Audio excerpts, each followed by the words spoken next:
Hi friends, welcome మన ఉమ్మడి వంటలు ఛానల్కి. ఈరోజు నేను చూపించబోయే రెసిపీ తమలపాకులతో మనకు దగ్గు, జలుబు దానికి ఎలాంటి పరిష్కారము అనే ఒక చిట్కాను చూపిస్తానండి. 2 తమలపాకులు శుభ్రముగా కడుగుకొని ఇలాగా ఈ తొడిమెలు ఉన్నాయి కదండి, ఇవి తీసేయాలి. అలాగే నాగవల్లి అంటారు, ఇవి కూడా కట్ చేయాలి కొనలు, కాబట్టి ఇవి ఉండకూడదు. ఇలా కొంచెం ఈ కొనలు కట్ చేయాలి, ప్లస్ ఈ తొడిమెలు కట్ చేయాలి. ఇవి పడేయాలండి. పెద్దవాళ్ళకైతే ఒక 10 మిరియాలు లేదా 7-8 మిరియాలు ఇలా ఈ ఆకు మీద పెట్టాలి.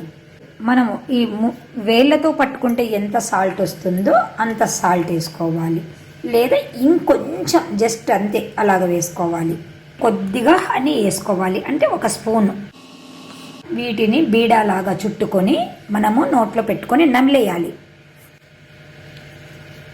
ఇది చాలా చాలా మంచిదండి. తప్పకుండా మీకు ఈ వచ్చే వింటర్లో పనికి వస్తుందండి. మంచి చిట్కా అండి ఇది. తప్పకుండా ట్రై చేయండి. చిన్నపిల్లలు కూడా కారం ఉంది అని కూడా అనరు. చిన్నపిల్లలకైతే 3 లేదా 4 మిరియాలు వేయండి. ఇలాగ ఇది నమిలేసి మింగేయాలి.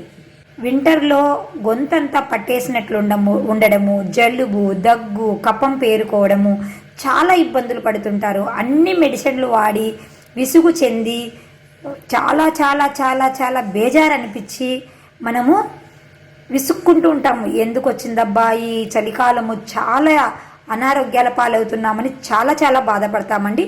ఇలాంటిది చేసి చూడండి, చాలా రిలీఫ్ వస్తుందండి. వీలైతే 3 పూటలా తినండి, లేదా 2 పూటలా తినండి, లేదా 1 పూటైనా కనీసం తినండి. తిన్న తర్వాత కానీ తినక ముందు కానీ ½ అన్ అవర్ తిన్న తర్వాత, తినకముందు ½ అన్ అవర్ ముందు తినాలండి. ఇది తిన్న తర్వాత వాటర్ తాగకూడదు. ఓకేనా ఫ్రెండ్స్? మీరు కూడా తప్పకుండా ట్రై చేసి మీరు ఆరోగ్యాన్ని కాపాడుకుంటారని ఆశిస్తున్నాను ఫ్రెండ్స్. By bye friends.